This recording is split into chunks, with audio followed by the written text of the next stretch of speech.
Obboloota koo obsi barbaachisaadha. Obsi barbaachisaadha. Waa'ee gaa'ila kee sanaa obsi. Waa'ee waaqayyoo dibeensi baasee jedhe sanaa obsi. Waa'ee nama guddaan si godha.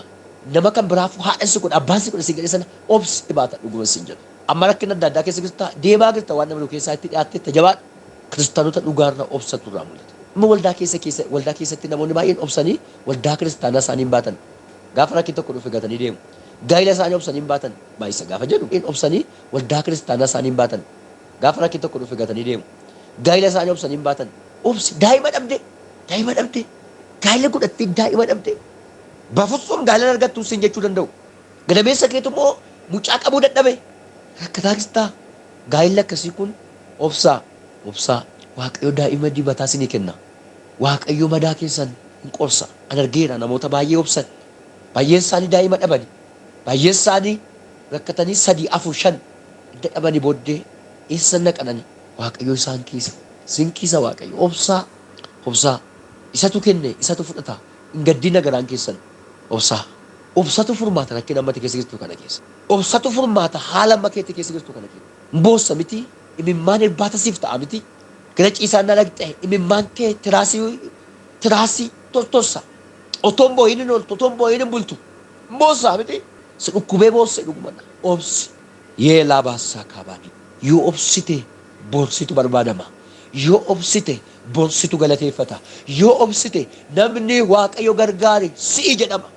Har'a garuu namoonni akkasii jedhu erga beektee taate akkas taate erga beektee taate akkas taate hojii dhabde bifa kee bade erga beektee taate umaayuu dhabde namaa gad taate minaamin siin jedhu miti obsi warra akkas siin jedhan immoo nama waaqni gargaare ishiidha namni waaqni eebbise isadha nama waaqni ol qabe isadha namni waaqni gargaare isadha jedhaniitu siif dhugaa ba'u obsi furmaata obsi furmaata obsi furmaata guddaadha waa'ee keetiif waa'ee gaa'ila keessanaaf waa'ee maatii kee keessanaaf waa'ee hojii keessanaaf waa'ee amma mul'ata keessanaaf obsatu furmaata obsi iddoo kee gadhiisi. Isa kana kiristaanonni dhugaan hin obsu. Gaarummaa godhu yeroo hundumaa gaarummaa godhu kiristaanonni dhugaa gaarummaa hojjetu gaarii hojjetu haaloon baafatan gaarii hojjetu warra isaanii qoricha qopheessu isaanii immoo maal godhuufi dhadhaa baasu warra qullaa isaanii bakkeetti baasu isaanii immoo itti uwwisu gaarummaa godhu. In arjoomu yeroo baay'ee namni waaqayyoo arjummaadhaan beekama. Gaafa arjoomnu immoo beektu la sanyii kana warri facaaftan hiyyeessa bukkee warri dhaabbattan haadha hiyyeessaa bukkee mana namaa keessa ooltanii warri dhaabbattan gatii qabdu dhugumarsanii jedha. Gatiin keessan guddaadha. Gatiin keessan guddaadha. Nan arga ijoollee dubarootaa akkasii nan argan gara laafeeyyii. Gatiin keessan guddaadha. Tanii har'a waan namaa ol ta'u argachuu dhiisuu dandeessa garuu waaqarratti lafarrattis gatiin kee guddaadha. Sanyii guddaa qabda. Hattuun waanti kam kan walitti hin qabne itti walitti qabataa jirtaati. Arjummaa. Gaafa arjoomnu sinii gala utuun hin reegin, utuun hin da'in, utuun hin risiin waan laphee keenya dhufe goona obboloota. Mana namoonni baay'een obboleessa kana gargaare obboleetti kana gargaare jedhee furuu qulqulluu gaafnu keessa dhufe ida'uutti kaana hir'isuutti kaana akkamittan godhannaa hin dhiibna. Kennuu jechuun arjoomuu jechuun sinii galaa utuun hin da'in, utuun hin hir'isiin umaa keessa utoo hin galiin herreega keessa utoo hin galiin kennina. Waaqayyo nu eebbisa. Karaa irratti haa ta'u waldaa kiristaanaa keessatti haa ta'u utuun hin reeginaa godhu laphee keenya irra dhufee humnaan dhufeera taanaan kenni kan jedhu keessa keenyatti dhalateera taanaan utuun hin risiin utuun hin reegin godhuudha. Akkas jechuun maal jechuudha? Kan keenya immoo dabarsinee isa caalatti waaqayyotti kennineera. Waaqayyo isa harka keenya irra jiru birri harka keenya irra jiru caala qaba waaqayyo waan ta'eef wanti hundinuu hojii isatu bana waan ta'eef waan hundumaa isatu mijeessa waan ta'eef kan koommoo waan biraa immoo kan caalu isatu naaf qopheesse qaawwaa koo isatu naaf qopheesse waan ta'eefi anaan namichi sana gargaaruu barbaadeera kan koommoo qaawwaa koo isatu naa cufa waan ta'eefi akkanatti kennina. Eenyuu irratti amannee kennina. Waaqatu naa deebisanne amantii keenya ibsa kun amma waaqa irratti akka amanne amma bakka waaqa irratti of gannee jirru nu agarsiisa kun namni waaqa irratti of amanee jiru namni waaqa irratti of gatee jiru isa kana godha utoo hin reegin utoo maal hin jedhiin hin baay'ateen xiqqaata otoo hin jedhiin kenna. Namni akkasii yeroo hundumaa eebba daangaa hin qabne keessa jiraata. Namni akkasii yeroo hundumaa eebbi waaqayyoo yeroo hundumaa isarratti banamaadha. Arjummaa jechuun akkasii. Gaafa arjoomnu ishee kana akkas godhee ishee kana qobii naqadhee ishee kana akkas godhee ishee kana akkana godhadhee ishee kana akkana godhadhee tan kan ammoo waldaa kiristaanaadhaaf gargaarsa godha. Inni jennu amantii dhabuu keenya agarsiisa kennuun keenya mataan isaa. Kenn birrisa akka jiru kana kenn hiyyeessa ciisu kanaaf nama qorsii dhabee karaarra gangalatu kanaaf gaafa nuun jedhu jekkeettaa kana baase gaafa nuun jedhu Jakkeetta gara fuulduraatii uffadhee gara namaa dhaqu Waaqayyoo hin qopheessa kan jedhu. Amantii keenya Waaqarra kaawwannee goona. Gungumaan goona. Yaadda'aan goona. Akkaman taa'oo jechaan goona. Hin qopheessa jenneetu waan sana. Waaqayyo isa kanaan fuuldura jiraannuuf immoo qopheessa. Arjummaa jechuun isa kadhadha. Gaafa arjoomnu mul'achuuf hin goona. Nama fuulduratti mul'achuuf hin goona. Waaqa biratti amantii keenya Waaqarratti akka qabnu mul'isuuf goona. Amantii keenya Waaqa biratti akka mul'atuuf goona malee Waaqa biratti akka mul'atuuf goona malee nama biratti miidiyaa irratti ittiin deemuudhaaf, ittiin gabaa argachuudhaaf, miidiyaa irratti ittiin mul'achuudhaaf fi biizinasii ittiin gochuudhaaf, televiziyoonii ittiin banachuudhaaf goona otoo hin taane Waaqa fuulduratti ittiin beekamuudhaaf goona. Arjummaan ittiin mul'achuudhaaf goonuu arjummaa mitiin abaasadhas hin argannu Waaqa biraa gadi tokko hin argannu. Namni nu cabacabaa aayizoo nama akkasii qabna nuun jedhu bichaa kanarraan kan hafee tiiktookii irratti immoo ittiin miseensa baay'ee godhachuudhaan kan hafee waan tokko Waaqa biraa waan argannu tokko. Dhoksaatti kennina Waaqayyo ifatti nuuf kenna. Dhoksaatti kennina Waaqayyo immoo adda babarratti nu eebbisa. Katamaa keessatti eebba keenya mul'isa. Suuqii keenya bal'isa. Bifa keenya bal'isa. Nagaa keenya fayyaa keenya bal'isa Waaqayyo. Akkas isa kana barbaadu isa caalu Waaqa biraa barbaadu ta'e yeroo hundumaa dhokadhaa godhaa. Dhokadhaa raawwadhaa. Bulettii tokkoon beekaan. Mucaan kun biyya hambaa giraatti dhoksaadhaan gooti waan gootu. Nan beeka. Qaamaa nan beeka. Dhoksaadha. Eenyumatti dagalaan himin wangeelaa kun. Biraan naa gahii kan. Biraan naa hojjedhu kan. Waan nama dhibu keessaa namni kun kan fakkeenyaaf taatu akka carraa mana oddoo higgaawwan ta'initti akka carraa bitamee fi ijaartee mana dhigaa guddaa ijaarte. Waaqayyoo namaaf of eeggata. Qabeenyi ishii hiyyeessa baay'ee nyaachiseera. Nama baay'ee beela baaseera waan ta'eef. Gaafa kan namoota baay'ee naannaa sana diigame hillimni diigame kan ishii qofa akkatti jedhee dhabe dosa kan ishii wallaalame faayilli isaa argamuu dide. Si'a sadi irratti mokkoraan naannoo sana irratti godhameera kan ishii amma ammaatti dhaabatee jira. Namoonni baay'een qabeenyi isaanii kan basabasamuuf kan saamamu mootummaadhaan duriyyeedhaan kan saamamu beektu Waaqan beeku. Qabeenyi isaanii Waaqa tajaajilu. Kanaaf Waaqa dabarsee akka bineensaatti isaan kenna. Namoonni baay'een eebba dhabe. Kaan keessan akiimii irratti fixxan, haadha keessan dhukkubsatee yaalii irratti fixxan yookaan obboleessa keessan yookaan mucaa keessan. Kaan keessan immoo namatu sin goyoomsee sin harkaa fudhate. Kaan keessan immoo lafa akkasii bittanii sin harkaa mootummaan saabe. Warra akkasii gatiima keessan nyaattan. Ammaa booda akka akkas hin taaneef of eeggadha. Ajjooma amma inni isin raajii sobduudhaaf inni tan deemtanii waliin gadi ilaaltanii miidiyaan sirra dhaabbatee kaameraan sirra dhaabbattee gootanii waaqnis galata ittiin qabu namnis galata ittiin qabu maa bu'aa isaan qabatta. Ajjoomu jechuun hiyyeessaaf ajjoomu hafuurri qulqullummoo gaafa humna nurra bushee godhi nuun jedhu. Goshi nuun jennu taanaan jalaa deedaa irraa fuudha qulqulluu keessa. Kanaaf eebbi waaqa nurratti cufaadha. Ajjooma warra jummaa jalqabdanii dhiiftan adaraa keessatti deebi'a warra jummarra jirtan itti fufa agabuun bultan dhugaadha kun ragaa kooti. Sagalee waaqa irraa badee siin gosa maalirra beena. Sagalee waaqayyootu dhimma kana fudhata waaqayyoodhatti gaafatamummaa kana kan fudhatu addunyaa miti. Angaruu dubbii sagalee waaqayyoo sin barsiisaa jira. Dubbii sagalee waaqayyoo moo qohamee darbe waan ta'eefi dhimma baasaga.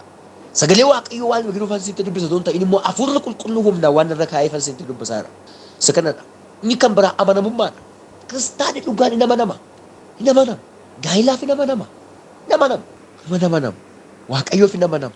Waaqayyoof amanamamu kan jedhamu kana mee hoomee isinitti himu. Baay'een keessan garuu 10 keessaa tokko irratti nama namtu. Huqubii kana kanfaladhee sachaanu kanfalaytu tana tana. Waaqayyoo sin beeku eebbi keessa sunis waldaa sin fayyadu sinis sin fayyadu nakkasii. Gaafa sin biyya ta'e asirratti kanfalaa biyya ta'e immoo kan dhiiftan. Amanamaa waaqayyoodhaaf. Amanamaa. Yoo ati wayyaanatti geeddaste, yoo ati caamanatti geeddaste, yoo ati laga kana na baafte, yoo ati nama na goote, yaa waaqayyo kana sii godha. Bara koo guutuu mana kee keessa sii deebi'a. Siifan tajaajila jennee isa jenne sana iyyuu guyyaa jennee bara jenne sana nurraan fanne baay'een keenya. Mana dhaloota akkasiitu kiristaana dhugaatiin nee ilaallaa ijoollee. Amanamummaan barbaachisaa irra bulu ta'u. Amanamaa waaqayyoodhaaf. Amanamaa. Nama waaqa amanamuutu mana isaati amanama. Nama waaqa amanamuutu waldaa kiristaanaa amanama. Nama waaqa bakka jalqaba irratti waaqayyoof amanama. Ni argaa waaqayyo. Ni kan biraa kiristaanota dhugaarraa garraamummaa.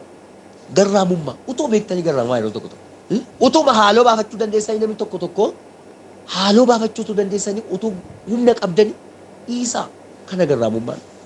Garraamummaa qabaachuu barbaachisa. Yoo namni ibiddaan boba'ee jecha gurguddaatti laxxafanitu immoo garraamummaan deebisu.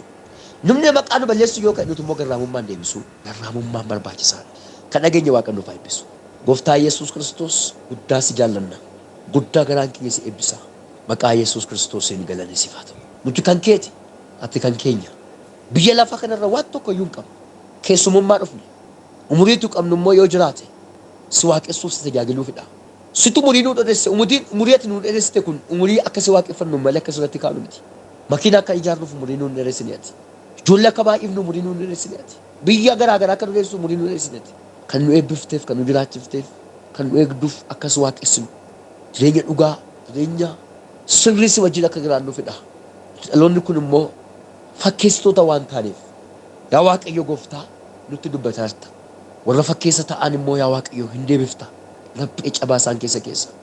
Warra qajeelummaa jalqaban, warra dhugaa jalqaban, warra jaalala qaban, warra gammachuu qaban, warra si gammachiisuuf yeroo hundumaa fiigan immoo ayyaana baay'istaaf akka isaan hin gufanneef jajjabeessaa jirta, barsiisaa jirta. Maqaa Gooftaa Yesuus Kiristoosiin galanisiifata. Yaa Waaqayyo maqaan kee bara baraan haa ulfaatu. Sagalee ergee isaan fayyise boolla du'aa keessaa isaan baase. Sagalee kee ergitee boolla keessaa nu baaftee ta'u ulfa. Maqaa Gooftaa Yesuusiin. Egaa yaadaa fi jecha fixuu walitti nama qabanii jecha fixanii nama biraa deebi'uu waan dubbatan dhabuu beellama qabatu torbee koottaa jedhu wanti hundumtu biyya lafaa kana keessa wanti gaaf tokko xumuramu hin jiru. Marii yoo harka dheerate beellama qabu Yesuus bira gaafa dhaqan garuu marii nuti isaa wajjin mari'annu jiruma sana gaaffiin keenya deebinuuf argata. Dhukkubaa dhanna'oo ta'e jiruma sana dhukkubaa keenyaaf fayyinni ta'a. Waaqayyo wanti inni gochuu dhabu waan hin jirreef yeroo hundumaa hafuura isaan ayyaana isaa sagalee isaatiin waan nu geggeessuudhaa fi warri gara isaatti dhiyaatan egaa furmaata qabu. Yesuus Gooftaadha. Waaqayyo karaa barumsa sagalee isaa, karaa lallabaa, karaa faarfannaa, karaa walaloo gartuuleewwan garaa garaa nutti dubbachaa tureera. Hammas egaa Waaqayyo in dubbata. Inni walitti nama qabee jecha finne. Inni waan nu godhu wallaale, waan dubbadhu wallaale dhiifama namaan hin jenne dubbatee kan dhageessifatu yooma dubbatu yoommoo fuula isaa duraati wanti hundumtuyyuu dadajja'ee rakkinniif yaaddooniif wanti dura namaatti danqaate hundumtuyyuu walii gadee bittinnaa'ee sagalee isa kan dhaga'u yoo ni dubbatu du'aan jalaa kan owwaatu, kattaan jalaa kan owwaatu, qilleensa isa kan dhaga'u, bishaan isa kan dhaga'u waan hundumaatti dubbatee kan dhageessifatu Yesuus nu wajjiniin jira. Haaleluyyaa. Dubbatee dhageessifata. Dubbii tokkichaan dachee kurroqomtee mootummaa Roomanii xirqaa guddaan isaaf jilbiifatu. Dubbannaa sagalee isaatiin waan hundumaa irratti ulfina isaa mul'isa. Yesuus bara baraan Gooftaadha. Inni dubbatee dhageessifachuu danda'u arras hin dubbata. Afaan qabaa arras hin dubbata. Warra isa dhaga'anitti hin dubbata. Mugulee namoota bu'ee sana laaffis dhaqana duukaa dubbifadhaa sanis akkas jedha. Abrahaamis ganama bariidhaan ka'ee buddeena fi bishaan qanqala tokkotti Aggaariif kennee mucichas gatiittii isaa irra kaa'ee ishee adeemsise. Isheenis achi baatee lafa onaa Bersheebaa keessa injoorte.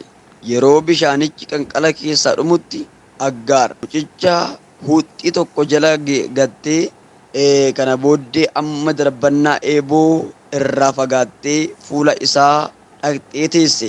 Ishee yommuu mucichi du'uu taa'ee in ilaalu waan jetteef fuullee isaa teessee sagalee ishee ol fuutee in boosse.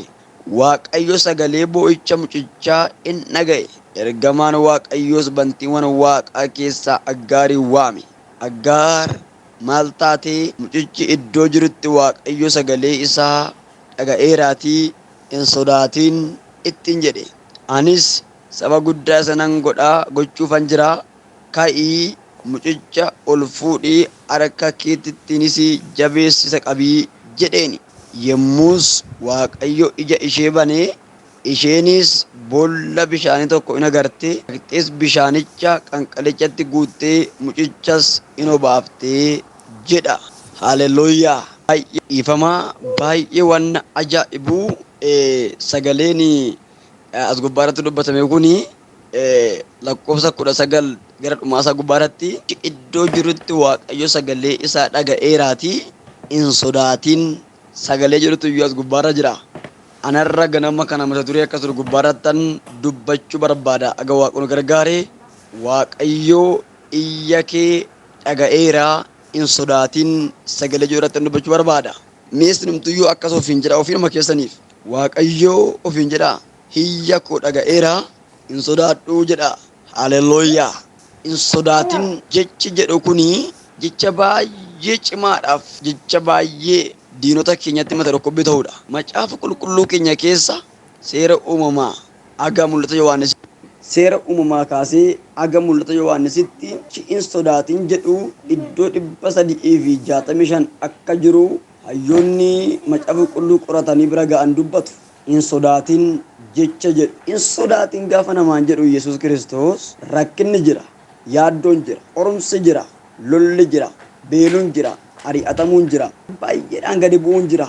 Gulantaadhaan gadi bu'uu, dandeettii dhabuudhaan, beekumsa dhabuudhaan, fira dhabuudhaan, hiriyaa dhabuudhaan, guddisee dhabuudhaan, gorsaa dhabuudhaan, adivaazir nama godhu dhabuudhaan, geggeessaa namaaf ta'u dhabuudhaan waan baay'eedhaan duubatti hafuun egaa akkuma jiru beekna. Kanaaf Yesuus Kiristoos maal jedhu dubbata? Hin sodaatinii jedha. Waan nama ajaa'ibu keessaa dhalli namaa kun sodaachaa jiraata. Sodaachaa nyaataa, sodaachaa uffataa, sodaachaa dhugaa, sodaachaa jiraata. Already walii gala dhalli namaa kun sodaachaa jiruun itti ba'ee galu agarra.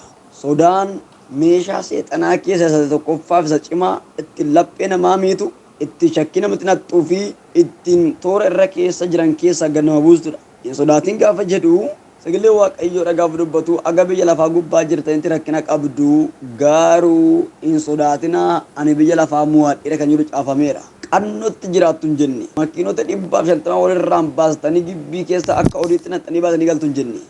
Gamoo biyya garaagaraatti ijaarratanii keessa jiraattu hin jenne.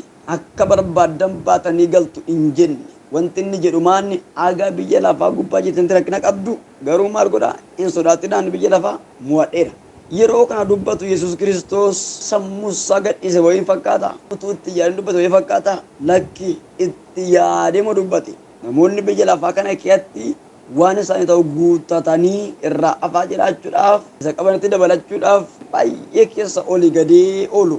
Dhalli namaa kun jireenyuma jiraachuudhaaf yeroo itti nama nyaatu, yeroo itti nama waraanu, yeroo itti nama ajjeesu, yeroo itti nama allayyaa nama buusee qabeenya isaa harkaa saamuu keessa yeroo itti wanti biraa yaa'afuutti si'a kana immoo yeroo itti konkolaataa fa'aatan itti namoota baay'ee keessa ajjeesanii ofii darban baay'ee argaatu oolla.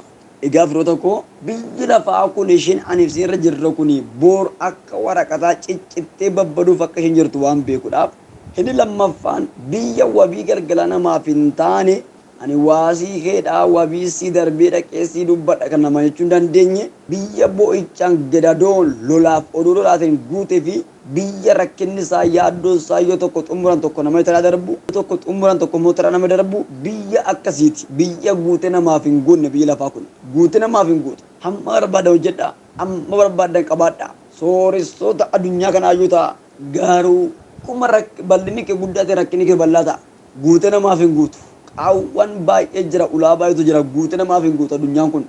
Addunyaa buburreedha. Addunyaa qalbii namaa, yaada namaa, sammuu namaa walii gadee fuutee qilleensa keessa joorsaa walii gadee ari'achaa jiraachistu malee addunyaa mee xiqqoo siifaa guutu mee xiqqoo taa'e jettee boqonnaa namaaf laattu miti. Har'a see gadhaan namaa kun bisaa rakkina qaba. Yaadisaa, sammuusaa, ilaalchisaa, adeemsisaa, umuriisaa, gaa'illisaa baay'ee rakkina guddaa akkas hin jirtan beekamaadha. Hundumti keenya biyya lafaa jirra waan ta'eef wal nu gaafachiisu. Haga biyya lafaa gubbaa jirtanitti gaafa jedhu amma haadha manaa fuutanitti bichaan jedhu, amma heerumtanitti bichaan jedhu, amma ijoollee lama sadii wayii fudhatanii godhatanitti bichaan jedhu, amma mana ijaarratanii makiina mataa isaaniitiin baatanii galtanitti bichaan jedhu. Haga biyya lafaa gubbaa jirtan hundumaatti. Biyya lafaa kun iddoo aara galfii akka hin taane jala muree nutti barbaadeeti keessa baasee iddoo aara galfii akka hin taane. Sagalee Waaqayyoo kan dubbatu iddoo tokkotti wangoonni boolla qabu simbirroonnis mannee qabu jedhe. Ilmi namaa garuu lafatti mataasaa hirkifatu tokkoyyuu inni maal ijoollee namni wangoota irra guddaa hin caalu innoo yeroo tokko iddoo tokkotti immoo simbirroota irra guddaa hin caaltu nuun jedhe. Namni simbirroota irra guddaa hin caalu kotta hawaasni nu hubachiisuu barbaada ganama kana. Wangoonni boolla qabu gaafa jedhu boolla isaanii gadi fageessanii qonfratanii erga qonfratanii waaratanii booda waan duuchuudha amalaatiin duuchanii ammas karaa adda biraatii boolla sana banatanii yoo karaa tokko bineensi dhufe karaa adda biraa jalaa baqatu cikkeessa lixanii taa'u. Wangoonni simbirroonnis mannee qabdi akkuma jedhu manni simbirroota amma agartaniitu baay'een keessa ijoollee baadiyyaadha. Akkatti isheen ijaarrattu yookiin mana jalatti yookiin muka mukarratti akkatti isheen ijaarrattu beektu agartaniitu. Amma mana kanatu wabii isheedhaa ta'edha moo wangoota immoo boolla yoo bishaan roobeetti namni achi keessa jisuudhatu mana galgalaa yookiis immoo badaa jabaa ta'eef immoo maaliif mannee simbirrootaa fi mannee wangootaa mana dhala namaadhaa biillaa beetidha fooqidha jedhee dhagaan ijaarratu irra guddaa caalchisee dubbate Yesuus. kotta baasuu nu hubachiisa. Wanti isaan naataa jedhanii biyya lafaa gubbaatti godhatan kun isaaniifi waan guddaadha. Maal jennaa isaan dhaaltuu mootummaa Waaqayyoo miti kan biyya lafaati. Akka biyya lafaatti immoo manoota bineensoliiwwan qaban caalayyuu mana ciccimaa qabu jedhanii kan isaan yaadaman. Hamma manni simbirroota fa'aa umurii 2 waggaa 3 waggaa 4 kan turu miti garuu diizaayinii ishiin gootee ittiin ijaaratte diizaayinar gootee kan ishiin ittiin ijaaratte dinqiif ajaa'ibaati. Isheen keessan kan manni simbirroo sun beekan beeka ijoollee baadiyyaadha waan ta'eef isheen itti ijaarratte afaasta asii gadee garagalchitee keessi waan tokko dhahee keellixxee nyaachuu hin danda'u. Isheen garuu keellixxee achuma keessatti ijoollee ishee horte achuma keessatti hanqaaqxe achuma keessatti buuphaa ishee killee ishee buusti. Achuma keessa moo jiraatti isheedhaaf jireenyuma. Boollis boolla kee dhokatanii yeroo bineensonni warri kaan dachee kanarra olii gadi mancaan suuta jedhanii achi keessa ba'anii waan argatanii immoo deebi'anii boolla sanatti galu. Ilmi namaa goo lafatti mataa isaa qabatu hin jiru yoo na jalaa ba'e jechuudha barate Yesuus. Yoo na jalaa ba'e, yoo bobaa koo jalaa ba'e, yoo mana koo keessaa ba'e, yoo sagalee kiyya keessaa ba'e, yoo hafuura koo keessaa ba'e, yoo ayyaana koo keessaa ba'e, yoo wanti hundumtuutti irra ta'ee lafatti mataa isaa qabatu yoo hin qabu kan inni dubbatuufi kun dhugaadha. Namni mana bor qilleensi raasee jisqu waaqa godhatee itti sagada yeroo har'aa kana. Namni konkolaataa bor allayyaa buutee lubbuu namaa fuutee baddu kana waaqa kun anaaf jedhee yeroo itti akka waaqatti ilaalu. Pileenii qilleensa irraa buutee caccabdee daaraa taatu kana namni ilmoon namaa kun erga isa qabaatee waaqa ofitti fakkaata. Waaqa dhiisatu anumtuu waaqa ofi jechuu jalqaba. Kanaaf qalbiin namaa kun baay'ee xiqqoodha ijoollee. Baay'ee xiqqoodha sammuun namaa kun baay'ee xiqqoodha. Waan xiqqootu nama joorta, waan xiqqoo nama gowwoomsa, waan xiqqootu allayyaa nama buusa, waan xiqqoo darbatee boolla gadi fagoo keessatti gad nama darbata ijoollee. Kanaaf xiqqoon nuti nu gowwoomsuu fi sagalee isaa bira nu hambisu kun baay'ee isaanii waan jiraniifu sagalee waaqa kan dubbatu isa kanaafidha. Ilmi namaa lafatti mataa takka otoo hin jiru mana watti manichi hin diigama dhagaan dhagaatti nafu jedhamee caafameera hin diigama. Yoo Yesuus kee jiraatte galoota jireenya bara baraa qabda. Yesuus gooftaadha. Sagalee kana gubbaarratti kan agarru maanni namoota gurguddaa 3 agarra. Tokko Abrahaam, 2 Saaraa, 3 Aggaar agarra. Yeroonni kun kanaan dura walii wajjin jiraachaa turuu isaanii baagiraawundi isaa macaafni qulqulluun nutti himeera. Saaraaniif Abrahaam abbaa manaa fi haadha manaadha. Aggaar garuu hojjettuu isaanii akka isheen turte sagaleen seenaan kun nutti dubbata. Sagaleen kun waa'ee seenaa isaanii nutti hima jechuudha. Hojjettuu isaanii yookiis immoo sarraatanyaa isaanii taatee utuu hojjettuu Abrahaamiif Saaraadhaaf kakkuun kakatamee ture tokko lafarra bubbulee dhedheeratee baratti guuree jennaani Saaraa waamtee Abrahaamin akkas jette yaa Abrahaam tarii waaqayyo karaa hojjettuu keenyaa kanaas eebbisuu danda'a nu eebbisuu danda'a godhachuu danda'u dhaqiitii walii wajjiniin ciisiitti hin jette hamma waamee Abrahaamin waamee gara Aggaaritti kan erge eenyu Saaraadha. Saaraan akkuma dubbattee turte Abrahaam ishi jedhee hojjettuu isaanii Aggaarii wajjiniin ciise gaafa akkas ta'u mucaan Aggaar keessa gara Aggaaritti afuu calqabe. Sanuma gidduutti mucichi guddachaa garaa keetti ulfi kun beekamaa dhufe. Sanii booda durqushinaa isaanii keessa walgaree guuftuu tarree isaanii taa'uu soofa isaanii gubbaa taa'uu isa isaanii gubbaarra taa'uu wajjin nyaachuu wajjin dhuguu wajjin hin ba'u wajjin galuu jalqabde Aggaar dur garuu hojjettuun kushinaa keessaan baatu beektu waa'ee hojii sinin gaafadhu siniyyuu beektu hojii kushinaa keessa hojjettudha cileedhaan meeqa booqaa harka isaatiin meeqan billa garaatti of kukkutaa baay'eetti waan baay'eetti irruudhaan dadhabbiidhaan kan guutedhaanii kushinaa keessa baanii qilleensa fudhatanii deebi'anii akka warra kaanii ala arganii hin deebi'anii jireenyi isaanii kushinaa gidduudha yookiis immoo mana hojii mana itti wanti nyaatamuu fi wanti itti hojjetamu gidduudha jireenyi warra hojjettota namaa jiran jechuudha. Yeroo akkas ta'uu erga isheen garaatti baachuu jalqabdeeti waaqayyoon eebbiseera jedhanii Aggaarii fudhanii bukkee teechisanii walii wajjin kolfanii taphachuu jalqabanii maal jennaan mucichi kaasaaniiti waan ta'eedhaaf qoturee waarratee inni garaatti baatame egaa hin oolu jiin isaatirra darbuu hin dhalata mucaan Aggaar garaatti baattu hin dhalate maqaasa Ishmaa'eel jedhanii moggaasan qoo mucaan jabaatee guddatee utuma jedhuu utuma kurkuraasaa kun xiqqaasaa kun utuma taphatuudha Saaraanis isa kakatamee ture sana waaqayyo silaa yaadan geeddaru ammamu lafarra abulu kakuunki ammamu atutturu situ dhiisee deema malee waan osii dhiisee hin deemu isa dubbate waaqayyo amanamaadha. Saaraanis Yisihaaqin garaatti baattee hin deesse gaafa deessu ijoolleen lamaan kun walii wajjiniin taphatuyyuu Saaraan gadi baatee ilaalti. Mucaan Ishmaa'eel kun kan Aggaar deesse kun xiyya darbachuutti beekamaadha. Xiyya darbachuudhaan beekamu waan garaagaraa qaree darbachuudhaan beekamu ta'uusa agartee yeroo ilaaltu xiyya mucaa koo keessaa baase jettee Abrahaamin waamte ammammoo ilaa agartanii kan itti ergee isheenuma.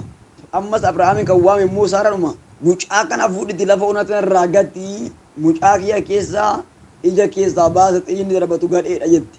Tapha gadhee utuu taphatanii agarte.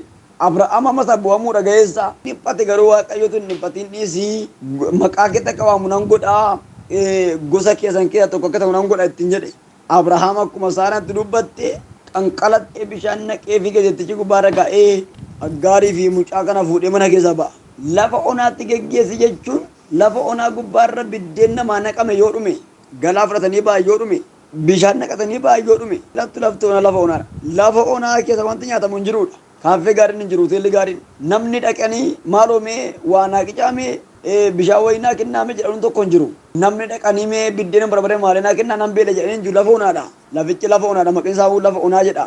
Lafa onaa Beerishebaa keessa hin joortee Aggaar mucaa baattee Beerishebaadha. Beerishebaa jechuun lafa onaa jechuudha. Abrahaam galaana qe'ee biraa deebi'ee ijoollee. Ilmi ergaasii qaba nama waaqa. Nama namarratti of gatee ilaa kanas sii godha, kanas sii godha, kanas sii godha namni siin jedhee jennaan namarratti of gattee waarattee caba gadhee namaa cabdee gidduu kana teessuma argaara. Caba gadhee laada namaa tokko boonuma shi'a. Caba gadhee namaan kan cabe namatiyyuu siifan godha kana maal kun ikkoo salphaadha waan akkasii kun ikkoo salphaadha ati birrii ergadhu malee rakkinan qabu jedhanii waasii bituudhaaf lafa waasiif ijaaruudhaaf mana maallaqa guddaa sirkaa guuranii rakkinan qabu kuni maal kana maal jedhanii waarratanii si harka fuudhanii fira haa ta'u alagaa hiriyaa haa ta'u maatii hin beeku garuu namadha. Namatu waasii harkaa fuudhee maallaqa hunduma saafixee haa godhachisirraa garagare. Kanarraan kan ka'e namarratti guddaa of gattee cabdee caba gadhee cabdee gidduu kana teessa. Furri qulqulluu mucaan durbaa kuni sadarkaa itti abdii jireenyaa kuttee kanaa booda du'a bichaan na afetu keessa galteetti naan jedha. Amma garuu wanti ishiin gochuu irra jiraatu yoo jiraate galgalaa ganama imimmaa ishee dhangalaastee bo'uurraan kan hafe kadhachuu hin dandeenye dubbachuu hin dandeenye imimmaantu ishee gubbaa dhangala'aa galgalaa ganama boo'ichi ishee naan jedha Waaqayyo imimmaantu soorata isheedhaaf ta'e itti yaadatameetiyuu boosinaan jedhee Afurri qulqulluu samii gubbaarraa harka fooxa qabatu wayitiin dhufee utuu imimmaan mucaa durbaa kanarratti dhaguna agarsiisa. Maali kuni jedhee gaafan gaafadhu imimmaan gaddaa galgalaa ganama sirra dhangala'ee si boochisu argeera. Amma garuu ija keerra imimmaan kana qoorsuudhaaf ani si mul'adheera jedha Afurri Waaqayyo. Imimmaan gaddaa irraa qoorsee waarratee caba namaan cabde kan utuu inni guddaa si waldhaanu utuu inni boojuu si deebisu utuu inni ulfinaa si yaadatu argeera. Afurri Waaqayyo akkas jedhetti na dubbadhu isa namaan miidhamteef jalloota gatiin kaffalchisa. Siif garuu karaatiin beeneen eebba banee si eebbisa hin sodaatiniif kanaa booda harka koorratti of gati malee namarratti of hin gatiin jedhetti na dubbadhu sin jedha Afurri Waaqayyo. Namni dhagee yoo jiraate ergaa kooti kan jedhu Waaqayyo lama dubbatu tokkuma dubbata. Ammaa kaasee jireenyi kee kufe in ka'a gaddi kee gara gammachuutti hin jijjiirama. Warra bo'aa keessaa warra gataman keessaa Waaqayyo tarree warra ulfinaatti si dabarseera. Haleluuyaa.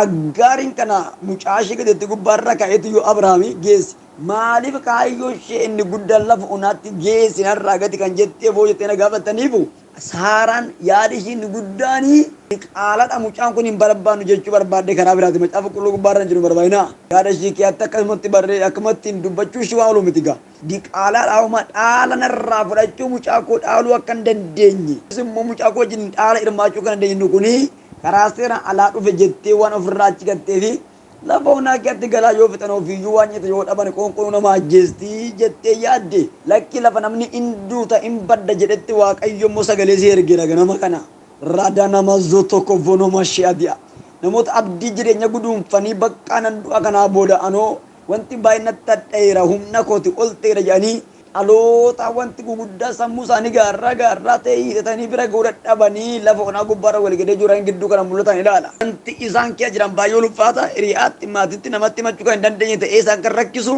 sammuu isaanii gaarraa baay'ee ol fagaatee rakkina jiru hidhatanii bira ga'uu kan dadhaban rakkinaaf yaaddoodhaan of yaaddessaa salphina guddaa kee lixanii wayyoo jechaa namoota jiraatanii gidduu kana ilaala. Furri Waaqayyo akkanaan jedhe. Waan sammuu isaanii gaarraa jiru rakkina haa ta'u dhukkuba yaaddoo haa ta'u qorumsa baasee humna olii haa ta'u waan sammuu isaanii gaarraa ta'ee isaanitti ulfaatee guddaa ta'ee sammuu isaanii gaarraa jiru Waaqayyo darbatee utuu inni miila namoota jala galchuu na agarsiisa.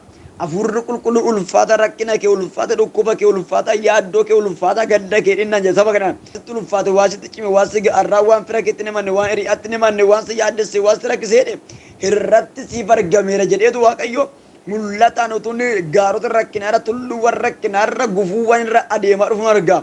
Raazata kavaana mazoo dodododoloboo raadanamaa shi'adiyaaba rakkisaa keerra adeemaa yaaddoo keerra adeemaa dhukkuba keerra adeemaa lola keerra adeemaa gaaffii kee irra adeemaa leenci Yihuudaa gara mana kee dhufeera. Innis rakkisaa ture suni amma iddoo dhabeera. Waaqayyotu akkanaan jedha. Rakkisaa keetti, yaaddoo keetti, dhukkuba keetti dhufeera.